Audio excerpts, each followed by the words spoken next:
The thoughts, views, and comments expressed by Sidebar, its guests, callers, and advisors are not necessarily those of the management, ownership, or production unit of ILS Verizon Media Group. Sidebar, a 103.5 The Beat podcast, is a production of ILTV Studios and may not be reproduced or represented, in part or in its entirety, without the express written consent of Verizon Media Group. Sidebar is the intellectual property of Verizon Media Group. Copyright 2024. All rights reserved.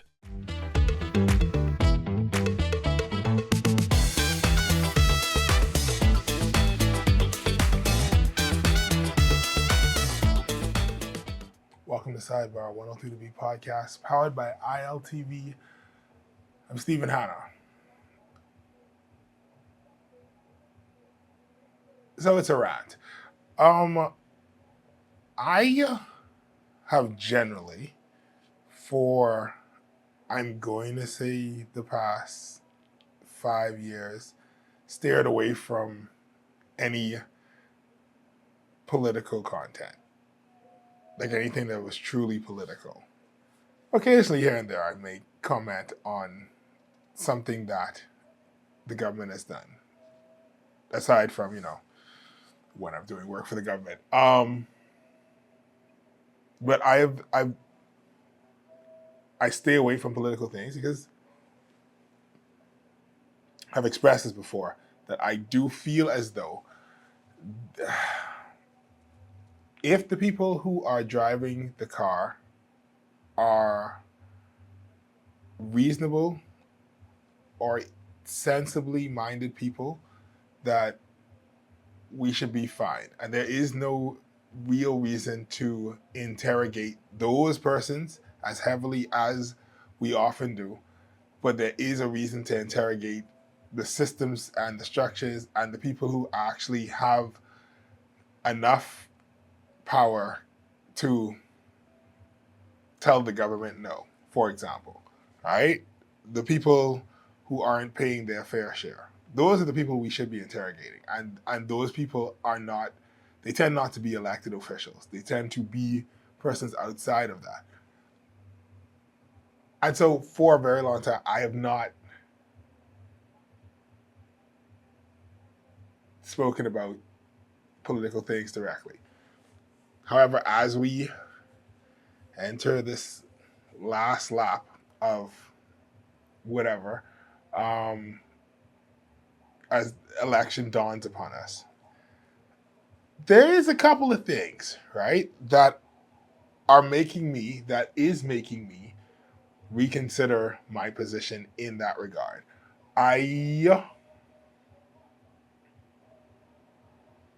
Everybody's making promises, and jokingly, me and some friends made a podcast, $8 a glass. You could look it up on YouTube. About, well, what would we sell our votes for, hypothetically, as a joke, right? So there's just three people cracking jokes about a hypothetical situation. And the things that we said as jokes, and we recorded this weeks ago, it came a point where everybody started promising things so similar to the things that we were saying as a joke that I had to tell Nick, I was like, hey, you have to hurry up, drop the video, because if you don't drop it, it's going to seem like we're just repeating things that other people have said, because it's the things that we've said in irony, the things that we've said sarcastically, like as a joke, as this is so far-fetched.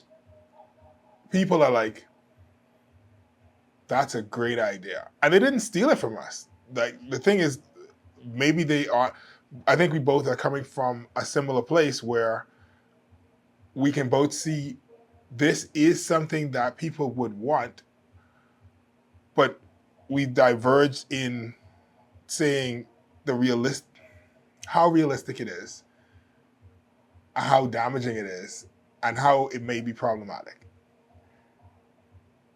And so I kind of want to, and it's going to come off as political because I'm going to directly address some of the promises, or at least a promise in particular, that is being made by the COI, right? Because people are in earnest saying, oh, this is something that's being promised. And I want to say it's an acre of land or 2 acres of land. It's being promised, right? And this is, I remember the last time there were persons who were supporters of the COI who were like, everybody's going to get $100,000. And that is the reason why we should support this party. But they don't really say we should support this party. They say we should support Lincoln Bain. All right? That is how his followers say it. They don't say we should support the Coalition of Independents, and that each of these independent persons comes with their own ideas and plans, and through collective compromise and working together and unity and cooperation, they've come together and they've made this coalition that has the best of all worlds. They're not saying that. They're saying Lincoln say he could do this, right? And I've not heard him say these things specifically, but that is how his followers say it. And they'll say, oh, you all can get $100,000. And of course, the $100,000 thing, it sounds like a simple thing to do, and everything is theoretically possible. But what is the consequence of such a thing? Where does the money come from? Where does the money go? Would this be the best and the wisest investment to use the money for? All right. And that's what I want to talk about today. All right.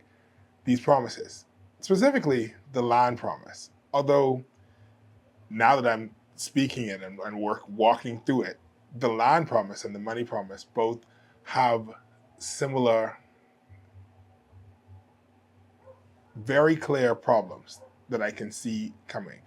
And I promise you, this is not just me hating on Lincoln Bain. This is not just me hating on the COI. And this is not me saying that these things are not coming from an honest and genuine place. The persons who are repeating this genuinely may want these things and think that these things are possible, and once they happen would be the best possible thing.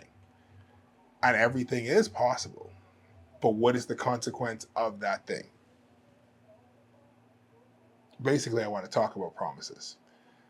And I want to talk about specifically why, as usual, I think that the general theme of this show has been and will continue to be that you are probably directing your energy in the wrong direction and at the wrong people. We're going to talk about an acre of land today, though. So we're going to take a quick break. When we come back, we're going to discuss that. You are watching and listening to Sidebar, a 103 The Beat podcast powered by ILTV. I'm Stephen Hanna. We'll be right back.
Play for fun, not for funds. In the Bahamas, we play hard. But we live smart. We love a little competition. A little excitement, a little thrill. And at Island Luck, gaming is all about entertainment. Shared moments, celebrating the wins, and enjoying the experience. The key is simple. Play for fun, not for funds. When you set a budget before you start, And know your limits, you stay in control. And when you're in control, The game stays what it's meant to be. Fun. So play for fun, not for funds. Must be 18 and over. Island Luck reminds you that it's only a game, so please game responsibly. Wealth should not only belong to a select few. At InvestStar, we believe the door should be open to everyone. We provide options for planning a better future.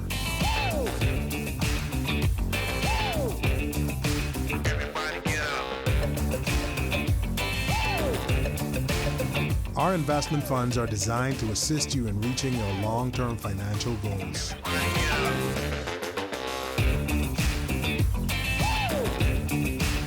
Let us show you how.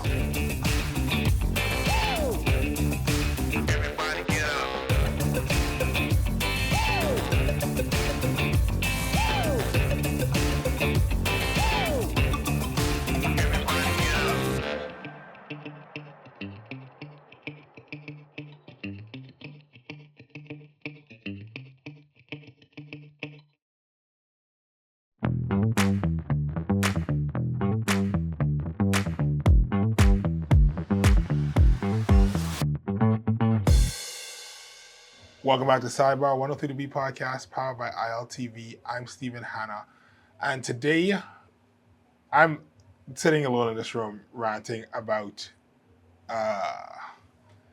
promises and political promises that are promised to us. But specifically, we're going to harp on this one where everybody's talking about land, and it's because I need us to walk through the whole entire thought.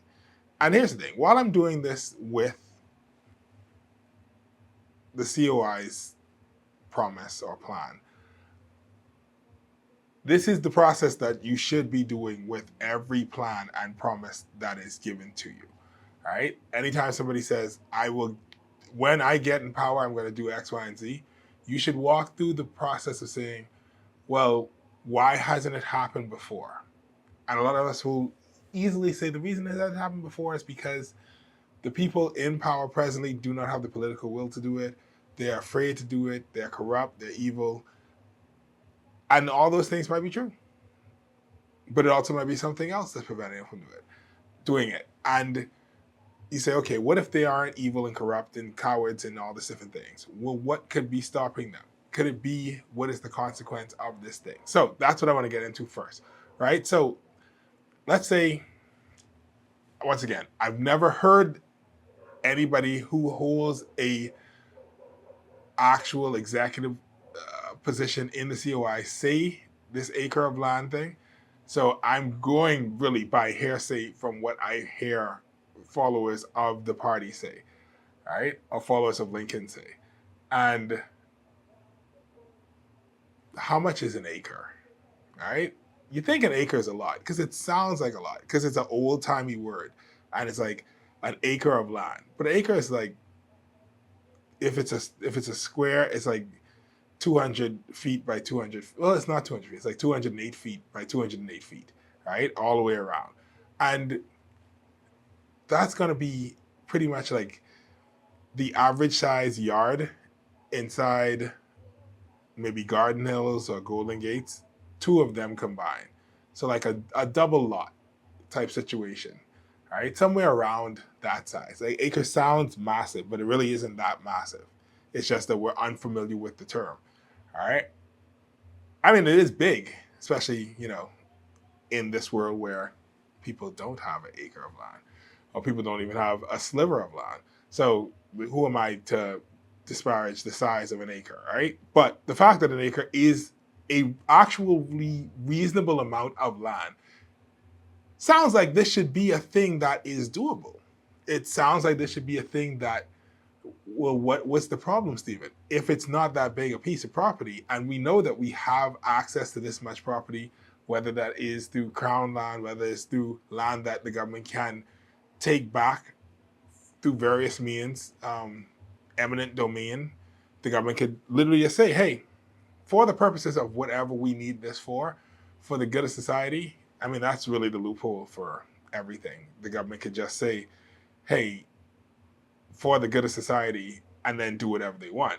that's the loophole in the Constitution. But you could seize a piece of property and say, this is for the use of the government. Matter of fact, around the corner from me, I was walking one day and I looked up on top of a lamppost and I saw that the Ministry of Housing had put up a notice to say that it was claiming this piece of property that somebody had lived on, and that the person had, I think, 60 days or 30 days to respond if they wanted to challenge the government seizing this piece of property. Now, I had seen this. Well, by the time I saw it, it had been 6 months past, and I'm certain that person never saw it. But the government has tools within its means to access, to acquire, to get land, right? And so the idea of the government getting acres of land and giving it to individual Bahamians of a certain age, because you can't just, it would make most sense to give it to persons of voting age. So when you reach the I forget what they call it, but anyway, when you reach the age, I'm going to say consent, but that's not the term. When you reach the age of consent, all right, here's your piece of property for you to do something with, all right? That is a plausible thing. It is possible. So why not do it? What possibly could be the problem with doing it? And like a lot of things, the problem is something that started before many of you who were listening were born, but also some of you would have been alive when the problem started. But here's the problem, all right? In the present climate, and this is a conversation I had with somebody recently where they're like, but imagine if that happened. It's like, well, it shouldn't happen, not in the way our present system is set up. And the reason is because if you have a piece of property and the government is giving you this property free and clear, all right? Some people are going to build houses on it. Some people are going to put businesses on it. Some people will be like, oh, I could put apartment here and I can rent. And they have all types of ideas. So this is where the problem comes in. There are going to be people. Imagine now you live in a house where there are 5 people, right?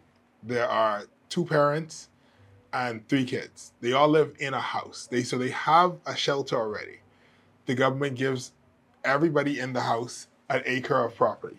So now they have 5 acres of property. But they already have a place to live. And if they already have a place to live, they don't need this. And although we may say, well, the kids might want to go and build a house, that's not true of everybody, all right? They might be fine living with their parents. They might be fine living with their parents until they are ready to start a family. They don't necessarily need a house or shelter or land in that moment. They might not have any aspirations to build a business or make an Airbnb or an apartment. What they would or might have use for is some extra money. So if we have 5 acres of land that we have no need of, and somebody offers us $100,000 for each acre of land, because it's just an empty piece of property, all right? They might take it. Somebody will offer them $150,000. Even if somebody offered them $200,000 for each acre of property, all right? That's $1 million. But it's $1 million among 5 people, so it's still not $1 million, all right? They do that. That's where the problem comes in. Because now they have this money, but what are they going to do with the money? All right? They're going to spend it. And even if one of those kids are like, oh, well, now I'm ready to move out and start a family what's going to happen is even if they save their $100,000 or their $200,000 that they sold the property for, they can't buy the property back for that because the market will now dictate that you must, if it costs the person $200,000 to acquire the property, then they need to make more than that for it to make sense, for it to be a profit. And so they're going to want to sell it for $210,000, $220,000, $250,000, $300,000. And now the person who had a piece of free property no longer has that. And the way inflation works is that every year, for at least the past 100 years, all right, the value of money decreases. And by that I mean every year for the past 100 years, when you go to spend $1 today, it's worth less than it was worth a year ago. And it's worth less 2 years in the future. And so even if you were able to hold on to the $200,000, that has less value than the $200,000 when you first got it. So the money is worth less, and more of it was required even when it was worth the same, because this person wants to make a profit. So now they're in a situation where they're at a net loss. This is one of the issues that has to be addressed. To take it back, like way back, right? And you may, if you hang around old people, you could hear them talk about stuff like the Movable Property Act, right? The Movable Property Act no longer exists. It was in 1981. That law was put in place, I'm certain for various reasons, but the main thing was that foreigners could not own Bahamian land. That was the main point of it. Now, of course, some people would have a problem with this because they say, oh, well, that's going to stop investors, or why are you discriminating? If somebody... And so in 93, I want to say, that was changed. And so now anything under an acre, to bring back archaic terms, you don't need a special permit from the government to own, even if you're a foreigner. There's still rules that you have to follow. You still have to pay stamp duty tax and all this other stuff. But foreigners can own property in the Bahamas. They can own land in the Bahamas, right? And it's like, well, what's the big deal, Stephen? If somebody can buy a piece of property, why shouldn't they be allowed to buy a piece of property? And the problem is that what ends up happening is all of it is trickling down or up, depending on where you think rich people fall on the pyramid, right? So, if I have a piece of property and my neighbor has a piece of property and I hear my neighbor sells this piece of property for $1 million, even though I bought this property for $80,000, or in some cases, $5,000, depending on how long ago you purchase it. When somebody comes to me, a Bahamian comes to me and says, hey, I'd like to buy this piece of property that you're for sale. Can you sell it to me? I'm not going to sell it to them for $80,000, even though that not only was fair, but is fair. I'm going to say, no, $1.5 million.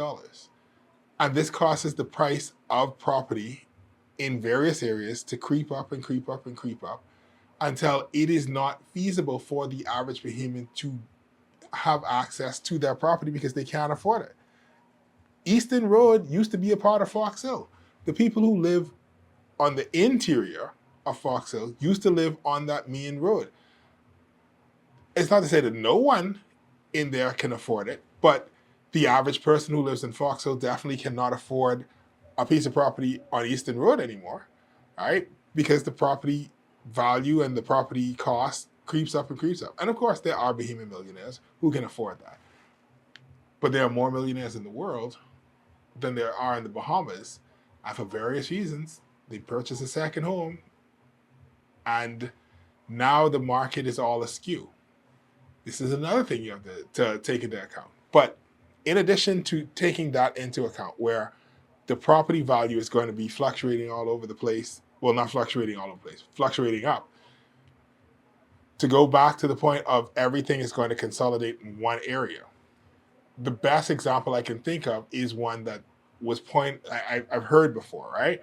Where during COVID, governments around the world went into their reserves, into their pockets. In our case, went to NIB and said, we need to borrow some money so that people can have money. Since they can't go to work, some people have lost their jobs, there's no movement of cash. We need to make sure that people don't die, right? So the government is giving out money. So some governments give out $2,000, $1,000, $100, $200, like they're giving out money, right?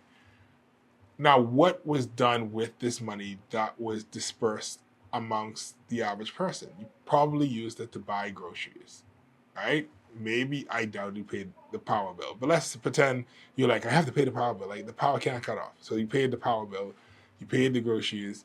I think there was a freeze on mortgages, but let's say you paid your mortgage.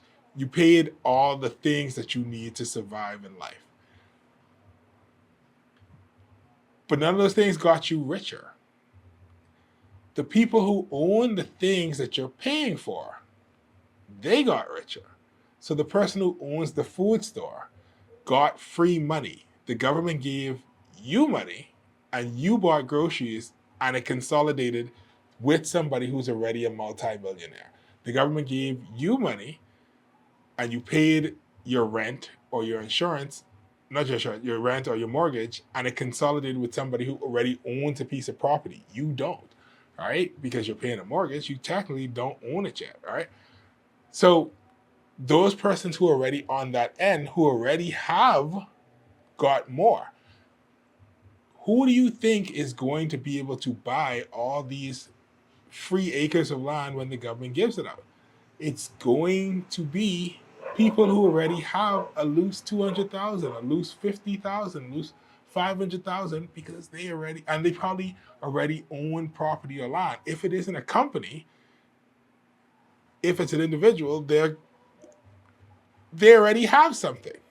And so the reason why you can't just flat out do something like this is because you'd have to change the system itself.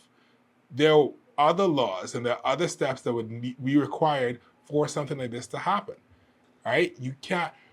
So in my head, and this is going to sound crazy, and I've had this conversation. I don't want to call the name of the politician that I've had this conversation with, because I don't want to throw them under the bus. But I've had this conversation with a politician before. And at the end of my sentence, he was like, you sound like a communist.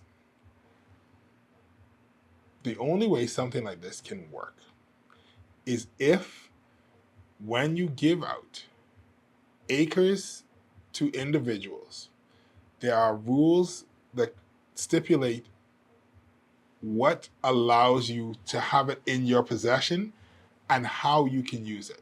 So the first thing is, if you are not using it, then it must revert back to the government. Maybe there's a version of reality where the government gives you an acre of property and you say, well, I don't have the ability to build on it yet or to do anything with it yet. Can I defer my ownership for 5 years? And they say, fine. And they put it back in a pool and give it to somebody who is ready to make a move, all right? But there has to be a pool where things revert to. So let's say you are ready to do something with it and you build a house and you live in the house. If you are living in that house and that is the house you live in, and the person that you are, let's say, married to or in a common law relationship with, they also have an acre property. If they are not using their acre property, it could be to build a school, it could be to build a business, it could be to build a factory, whatever. If they're not using it, that reverts back to the pool because they had no need of it. Now, if you and them divorce, maybe there's a way or that the government says, okay, now you can access your acre of property to do X, Y, and Z. Let's say you are a family, mother, father, whatever. You live in the house, you die. You have children living in the house with you. If the children are living in the house with you, as long as they're using it, the property can be inherited.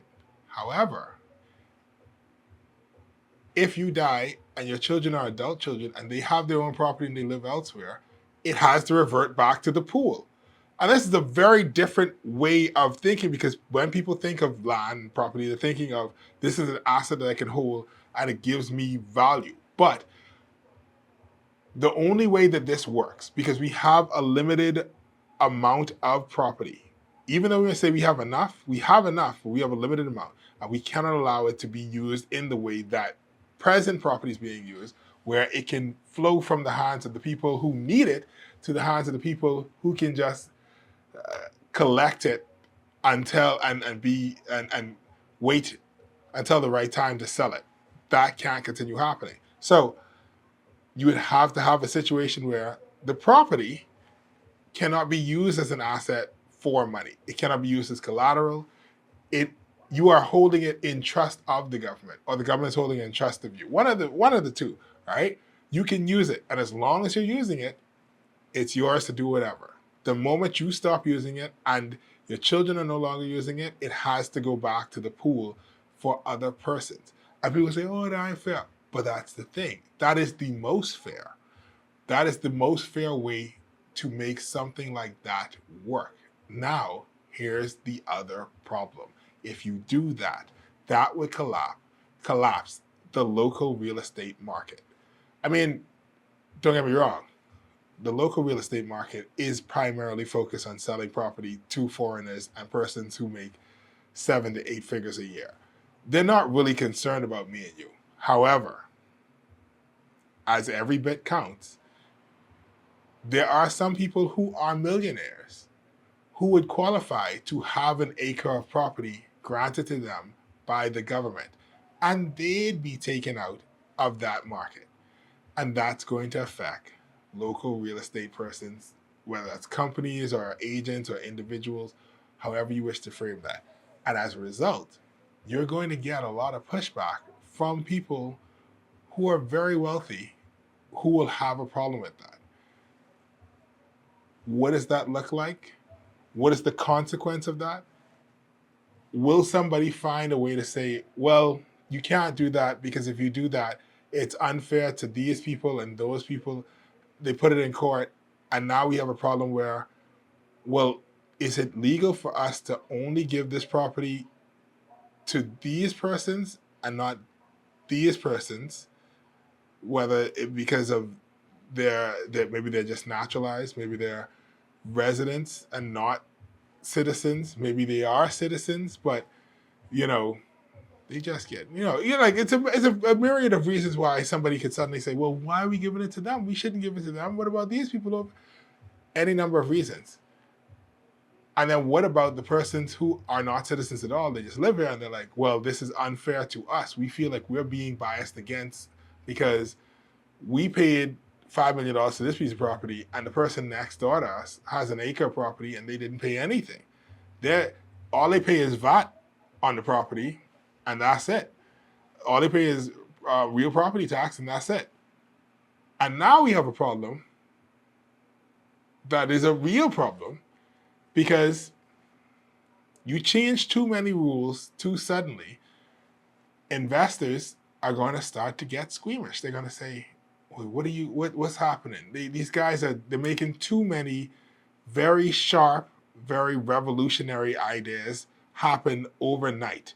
And it doesn't make me feel comfortable. And now what happens when investors start pulling out? And all of these are things that have to be taken into consideration when you say, give away an acre of property. Now, don't get me wrong. Here's the thing. Out of all the things, the crazy things that I hear, now the $100,000 thing is ridiculous because what is going to happen is exactly what happened during COVID, which is, hey, if you give me $100,000, and I don't own a piece of property, and I can't buy a piece of property for $100,000. So I don't have any asset that will endure throughout time. Everything I can buy for $100,000 will depreciate. I'm just going to use the $100,000 to survive as long as humanly possible. I might have a level of entrepreneurial spirit in me and buy a jet ski and start a business. I might have a level of business acumen and say, I'm going to buy this thing and add the value of this thing, and it's a business, and I turn my $100,000 into $300,000 by the end of the first year. That is possible. But the truth is, what's most likely going to happen is I'm going to pay off existing bills. I'm going to put myself in the best condition possible, and I'm going to continue living the same life that I've always lived. And eventually the money's going to run out. The same way kids think that $10,000 is $1 million, a lot of adults think $100,000 is $1 million, and $1 million isn't $1 million anymore. But I say that to say, while I think that might be ridiculous, I do think that the idea of giving property to Bahamians is a good idea. It is a matter of how does one do it effectively without collapsing the rest of the Bahamian economy? How do you do it correctly and it doesn't result in a greater transfer of wealth from poor people to rich people? Because that's what would happen if you don't change the rules and you don't change the setting. And once again, maybe this is something that Lincoln has discussed ad nauseum and I just don't tune into his rants, right? And so I don't know.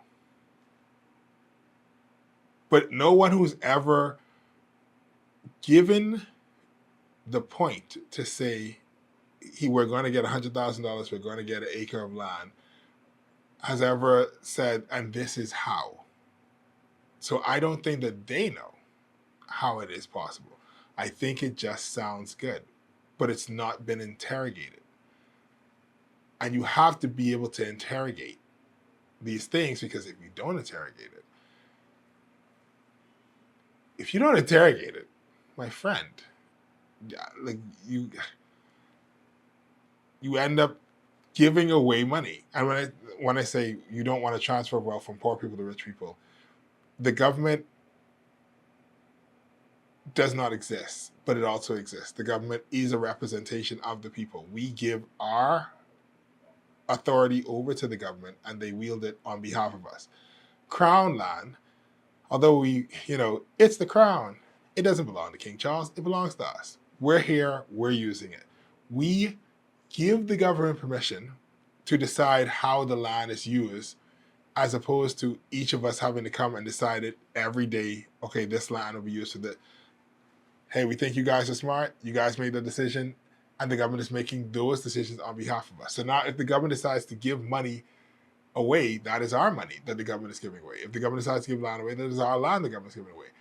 So if the government is going to set up a policy where when they give up the land or the money, it just ends up in the pockets of somebody who has everything already, the people who own the food stores and the restaurants, and they own the machines that fix things, and they own the machines that break things, and they own everything. If they could own the sky and the air and the water, they would.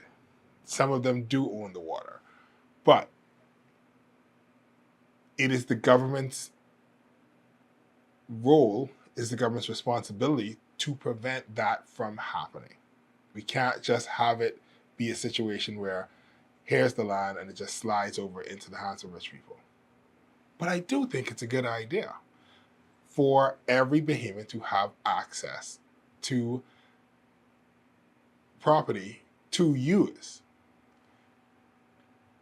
But it also requires us to change our thinking on how that would look and how that would work, because it doesn't work in the present system. So let's take another break. When we come back, we can discuss how the required mindset change for such a brave and bold plan to actually take place. Once again, you're listening to Sidebar 103 to B podcast powered by ILTV. I'm Stephen Hanna. We'll be right back.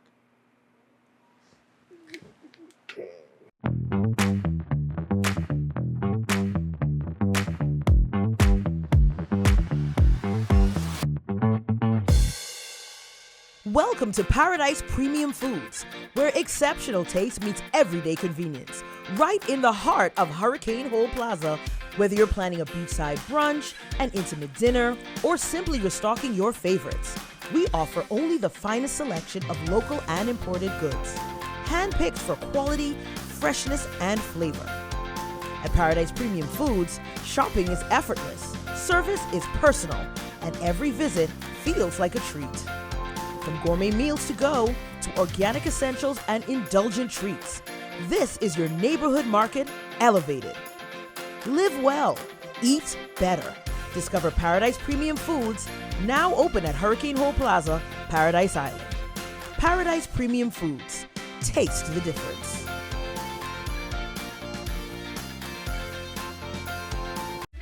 Once something becomes the common behavior, it is the common behavior. When you operate at that level, personal emotions simply cannot float to the top. For the average normal person that goes to the store, things like that affect us. They must be judicious in the execution of their duty. Well, I think whatever the nurses want, give it to them. Pages, you know, you do everything on your phone now. You see how old he is? What are we walking back? That Bimini is no longer an island? That's okay, not because what he was trying to he also say. Carla, I don't even know what breadbasket anymore either. What do y'all even say?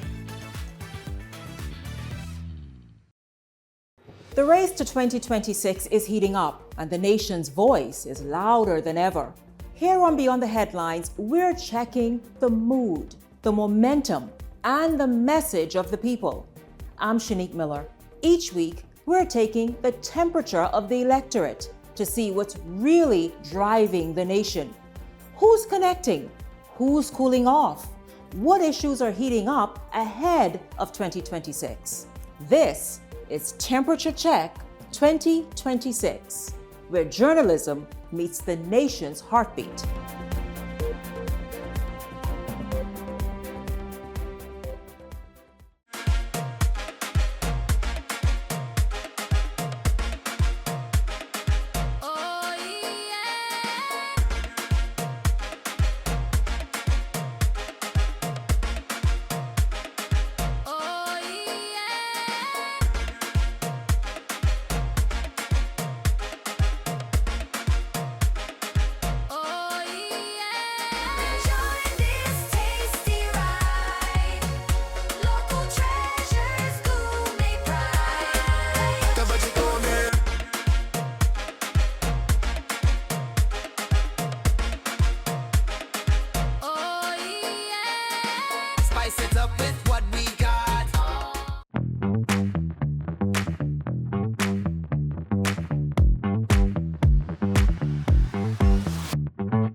Welcome back to Sidebar, 103 to B podcast, powered by ILTV.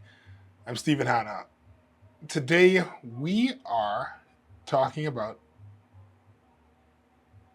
election promises.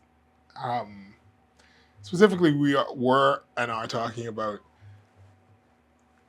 the ones about, oh, we're going to give you some free land. But the interrogation that I am insisting that we do, it should take place with whatever version of a promise that you hear. Anytime somebody is like, hey, here's this grand thing, just got to vote for me and this is what we will do. If the thing is not already happening, you have to ask yourself, why? And here's the thing, sometimes, and this is, if you don't take anything away from this, please take this away. The way a con works, a con man can only con you if they inspire confidence from you or inspire confidence in you. Basically, a con man works. It's a confidence man. They only work when they hit something that they know that you like. So you can't sell somebody something that they don't want. You can sell somebody something that they want or they think will add something to their life. But if I do not want this thing, it is difficult to sell it to me. And so if I know that the thing that you want and you desire is a piece of land, then I say, I'm going to give you a piece of land. That's an easy enough thing. You have to ask yourself, even though this is a thing that you want and this is something that you would love to have, you have to ask yourself, why has it not happened before and what is preventing it from happening? Now, I want to go back to something that I said in the second segment when I said, if you make too many rapid changes, this is going to impact investors. This is going to cause investors to say, this is scary, and they might leave, and they might change the terms of an agreement, or it might cause new investors to not invest. And somebody's going to say, well, what's the big deal with that? And the big deal with that is that we built a society and a system that requires us to have constant investment coming in because we're not taxing correctly or efficiently, and we don't have any industries. Now, if you want to get to a place where you can decide to do whatever you want to do and that you are self-sufficient, you must first become self-sufficient. We can live in a world where the government can decide tomorrow everybody is going to get a piece of land. But you have to be so self-sufficient that if outside forces or internal forces think that is a bad idea, you can still move forward with that. That requires us to have industries that are functioning. And that's a whole other rant, because there are tons of people who have crown land for the purposes of farming and do not farm. I dare say the only people who I could be certain are using the crown land that they are given to do what they said they were going to do with it is when churches get crown land. Because they are going to build a church on that, or at very least a youth center, all right? But people are getting farmland and not farming. And the purpose of you getting farmland is to produce crops of vegetables to help cut down our import bill so that we could be more self-sufficient. And that's not because we don't trust or love our neighbors. It's because COVID happened. You were there. What happens when the war in Ukraine happened? And Ukraine is this massive producer of wheat. Around the world, people are like, what do we do? Do we have to change our diet? That did happen. Where are we going to get wheat from? We're fighting for wheat. There is no wheat to make baby formula, which is going to impact all these modern societies where mothers aren't allowed to stay home with their children until they're done nursing. No one's allowing mothers to stay home with their children for 3 years or 2 years or until they're weaned.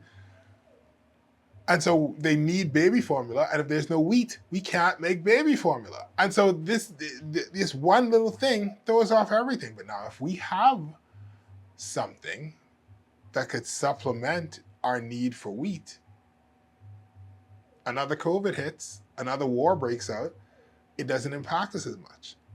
As well as if we decide we want to go in this direction or that direction, and an investor who has $1 million tied up in wheat futures is like, oh, I don't like the direction you guys are headed.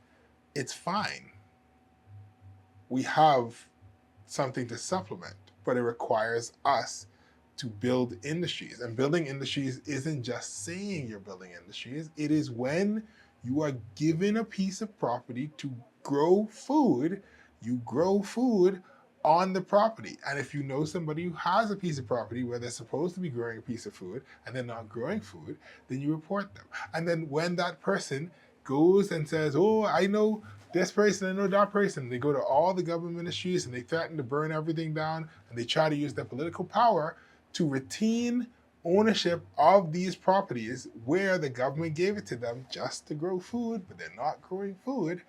That person should probably go to jail. That's how I feel about it. Once again, that's because Stephen is a bit of a lunatic, all right? But it should not be that the land remains in their possession, because the government has and should stipulate the use of the land. Are you using it? Yes. Are you using it in the way that using it for the intention that it was given to you for? Yes? No? But these are the things that have to happen.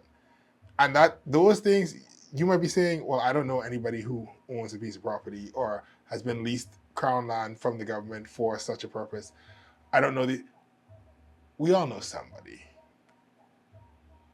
And it starts in these small areas where it is easy enough to just go with the flow. I don't need to worry about that. Oh, everybody else teething, I should teeth too. Or, yeah, mom, my cousin, well, that person, they ain't part of my political party.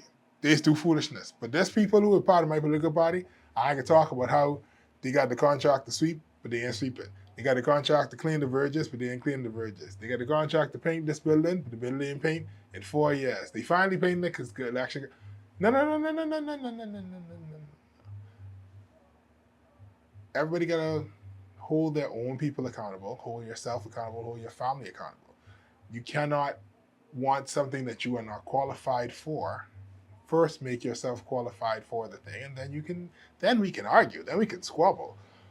But we also have to start building industries. All right? And this is my sidebar for today. I detest every time that a business is about to collapse. A business that would not give me a discount on a expired piece of bologna. Oh, you gotta support Bahamian businesses. You wasn't Bahamian when you was robbing me. And now all of a sudden you was a Bahamian? When you had shoes galore and you cut them up and throw them in the garbage, you wasn't Bahamian then. But now you're going out of business, you're saying, oh, we gotta support small Bahamian business. Get your act together. All right? You cannot be Bahamian only when you want help. You have to be Bahamian when you are able to help. There are a lot of businesses out here that are retail businesses that at this point, they've been in existence so long, they actually should be manufacturing businesses. But because it was affordable, and because it was cheap, and because there was such a profit to be made, they never invested in themselves. And so when they collapse, they now want you to save them. And that is a difficult thing for me to swallow. You have to be able to invest in things that won't necessarily benefit you directly because you're going to be dead by the time it really kicks off. But you have to. We cannot be a society where we bring everything that we need must be purchased from somewhere else and we make nothing ourselves. There are some things that we cannot make, but there are some things that we can make, if not supplement. And the people who have the ability, who have the money, need to stop soaking it all up by opening up new franchises and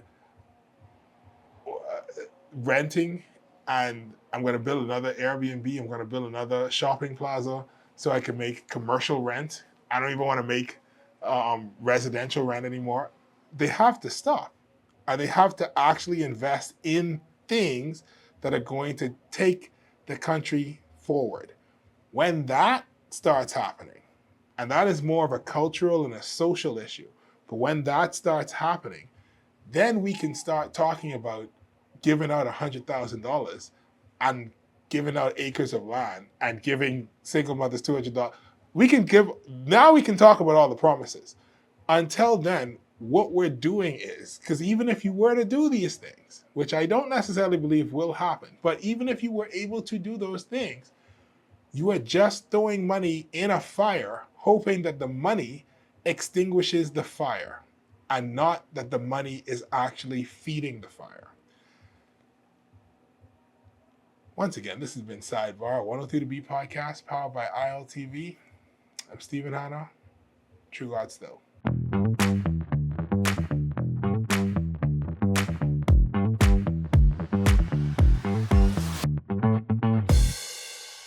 So you want a space,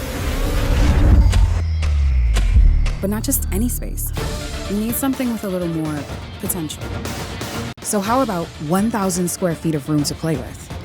Superb audio and video production capability, digital LED wall, full lighting grid, and about 124 seats to accommodate a full studio audience with so many other features.